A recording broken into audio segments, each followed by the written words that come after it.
forget to subscribe my channel. Hang Dok Mana. Sas.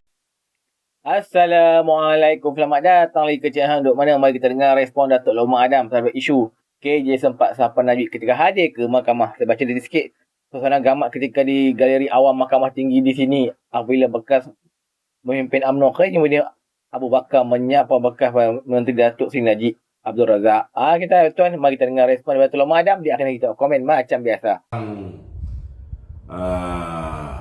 Jelmaan lembaga hitam yang telah pergi ke Mahkamah Tinggi Kuala Lumpur untuk berjumpa dengan Datuk Seri Najib Tun Razak.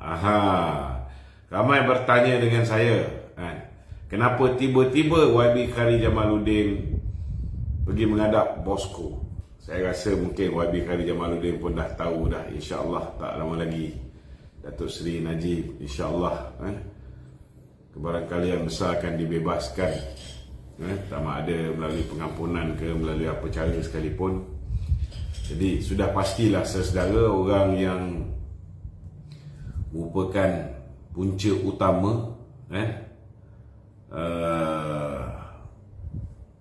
bukan nak kata apalah saya boleh anggapkan Khairi ini antara punca kejatuhan kerajaan pada tahun 2018 dan kemudian angkara beliau yang telah pun melakukan desakan ke atas Datuk Seri Najib bersama dengan Mas Ermiati, mendesak supaya Datuk Seri Najib melepaskan jawatan. Saya haraplah bukan setakat rakyat Malaysia jangan mudah lupa, saya harap Datuk Seri Najib juga tidak lupa, tuan-tuan. Sebenarnya hari ini saya nak ulas bahawa kerajaan perpaduan kita ni sepatutnya boleh wujud daripada tahun 2018 lagi. Sekiranya bukan kerana KJ dan juga bukan kerana Mas Ermiati. Kalau mereka tak mengugut Datuk Seri Najib supaya Datuk Seri Najib mengumumkan peletakan jawatan beliau sebagai pengerusi Barisan Nasional dan Presiden UMNO, kemungkinan besar Datuk Seri Najib yang ketika itu masih lagi caretaker government sebagai Perdana Menteri sempat untuk berunding dengan Datuk Seri Anwar Ibrahim untuk menjalinkan kerjasama. Saya tahulah sebab saya antara orang yang diminta untuk mencari kawan-kawan daripada PKR. Cuma masalahnya ketika itu saya dah lama putus hubungan, jadi kerja itu dibuat oleh orang lain. Kalau misalnya KJ tak gelojoh sangat nak melihat Datuk Seri Najib turun daripada pengurusi BN dan juga Presiden UMNO, kemungkinan besar pada ketika itu boleh terjadi Presiden Perdana Menteri masih lagi Datuk Seri Najib dan Datuk Seri Anwar mungkin menjadi timbalan Perdana Menteri kerana ketika itu Datuk Seri Anwar masih lagi berada di dalam penjara. Saya nak beritahu dengan tuan-tuan, bila kita kalah pilihan raya, inilah manusia yang telah menunding jari kepada Datuk Seri Najib dengan mengatakan Datuk Seri Najib macam-macam. Dan kalau sebelum ini beliau senyap senyi dalam isu 1MDB dan sebagainya, tiba-tiba bila Datuk Seri Najib sudah jatuh, beliau seolah-olah menjadi jurucakap kepada Pakatan Harapan pada ketika itu. Beliaulah antara yang paling lantang mengkritik kepimpinan Datuk Seri Najib. Sedangkan antara punca Mahathir pada tahun 2015 mengambil keputusan untuk menyerang Datuk Seri Najib ialah kerana Datuk Seri Najib telah melantik Khairi yang merupakan seteru anak dia, Mukhris Mahathir, sebagai menteri. Walaupun pada ketika itu Mukhris merupakan menteri besar di negeri Kedah. KJ langsung tak pernah fikir jasa Datuk Seri Najib ini, tetapi terus menerus malah saya pun kuat di herdiknya kerana saya masih lagi menyatakan kesetiaan saya kepada Datuk Seri Najib dan saya masih tidak percaya bahawa Datuk Seri Najib terlibat dengan skandal 1MDB dan sebagainya, dan masih lagi meneruskan usaha mencarikan keadilan bagi Datuk Seri Najib Tun Razak. Tetapi hari ini kita tahu bahawa Khairi Jamaluddin telah pun pergi ke mahkamah berjumpa dengan Datuk Seri Najib. Walaupun bagi saya berjumpa tu tak ada masalah, samalah seperti Datuk Seri Ismail Sabri berjumpa. Cuma yang tak sedap ni berita-berita yang selepas itu keluar. Contohnya macam Pak Pukari yang mengadakan cerita-cerita yang bukan-bukan.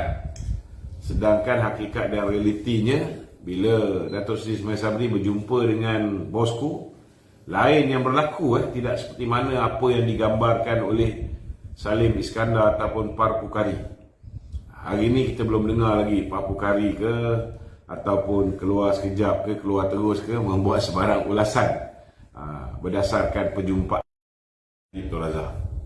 Cuma saya mengharapkan pengikut-pengikut Datuk Seri Najib, begitu juga dengan orang yang dekat dengan Datuk Seri Najib, jangan lupa siapa Khairi Jamaluddin dan jangan lupa apa yang dia buat terhadap Datuk Seri Najib Tun Razak. Itu je yang nak saya sampaikan. Jadi kita cakap pasal kenaikan gaji tadi, maksudnya dari sudut pelaburan akan ada implikasi tu. Macam mana tu? ya, saya setuju bahawa gaji minima ni akan memberi kesan kepada pelaburan. Saya lebih prefer gaji minima ni jangan kita suka-suka hati naik. Tapi kalau kerajaan ada kemampuan untuk naikkan gaji kaki tangan macam grade 11, 19 ni so kalau boleh dinaikkan gaji-gaji mereka ni, terutamanya yalah, memang tak cukup untuk hidup di kawasan bandar dan sebagainya.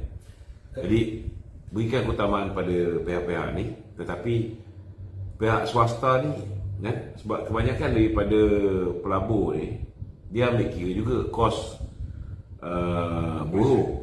Kos buruh tu akan menentukan sama ada mereka akan masuk Malaysia atau tidak.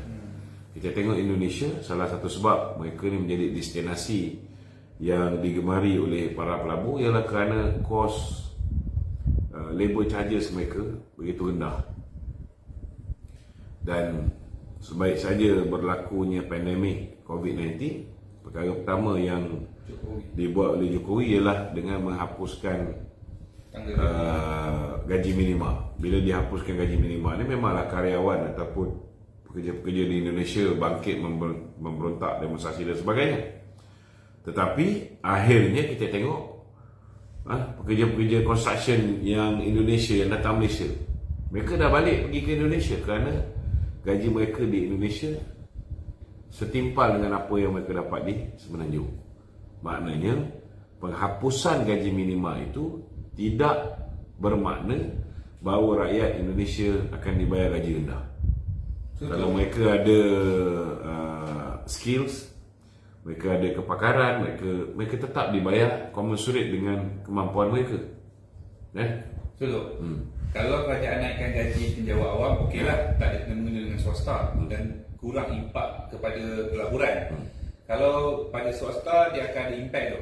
Adakah patut kerajaan Malaysia mengikut langkah Indonesia dalam keadaan sekarang ni untuk menarik pelabur supaya ekonomi kita lebih grow up? Macam mana tu? Untuk hapuskan.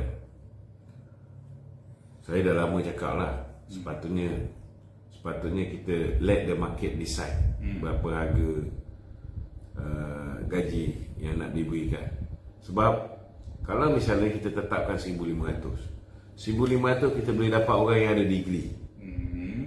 Degree tu yalah, mungkin ada degree 1,800, tapi ada tengah-tengah tempat kau kena ingat, orang yang ada degree pun ada yang degree dia 3.5, ada degree dia 2.9, ada yang degree dia 2.3, 2.5. So kalau kau jadi majikan, kau nak ambil orang yang degree 3.5 jadi pekerja ke ataupun yang 2.8, 2.9, mestilah kau nak yang bagus sikit kan. Kalau ambil kira soal faktor akademik, kemudian kau tengok aktiviti kurikulum dia kan. Tetapi orang yang ada degree dengan orang yang ada SPM dia, mana kau nak pilih? Kau mesti pilih orang yang ada degree, ada otak sikit. Mereka beranggapan bahawa orang ada degree ada otak berbanding dengan orang yang ada SPM. Tapi Tapi kadang-kadang mungkin orang tu hanya ada SPM kerana kekangan kewangan keluarga dan sebagainya. Sambung belajar. Tetapi itulah kesannya bila gaji minima ditetapkan, maka kalau kita tengok keadaan sekarang ni, orang ada diploma lah, at least diploma 1,500 lagi, masih ada lagi orang ambil kerja gaji 1,500. So apa akan jadi pada orang yang hanya ada SPM? Ni belum kira lagi orang yang hanya ada SRP. Dia tak adil jugalah tu kan. Itu sebabnya biar market decide. Kalau misalnya orang tu ada SPM tapi dia ada kepakaran dia, dia ada experience dia nak gaji 3,000, Pengalaman kerja dia. walaupun tidak ada Sertifikat. gaji minima, tetapi ianya tetap akan menyebabkan majikan yang nakkan pekerja yang berkualiti, yang ada experience, membayar gaji yang commensurate dengan pengalaman dia. Betul? Dan apa yang perlu kerajaan buat ialah menghasilkan lebih banyak peluang pekerjaan yang bak kata orang tu boleh memberikan gaji yang sepadan dengan qualification dan juga pengalaman seseorang. Okey, tuan-tuan, komen saya lah. Kita pun tahulah KJ ni dulu antara pengkritik kuat Najib lah. Tak tahulah sekarang ni kenapa dia pergi jumpa Najib pula. Mungkin dia nak baik dengan Najib ke apa pun, kita tak tahulah. Sebab KJ pun sekarang dia masih lagi berada dalam apa? Dalam di luar lah, tak ada sokong siapa-siapa lah. Dia masih tengah dihantam dua-dua pihak lah KJ ni. Kita tak tahu dia nak sertai PN ke, dia nak sertai kerajaan perpaduan. So kita tak tahulah KJ punya betul-betul dia nak ke mana. So kita tunggu je lihatlah apa drama KJ ni. Okey tuan-tuan, mari terus menyokong kerajaan apa pada Datuk Anwar Ibrahim. Assalamualaikum.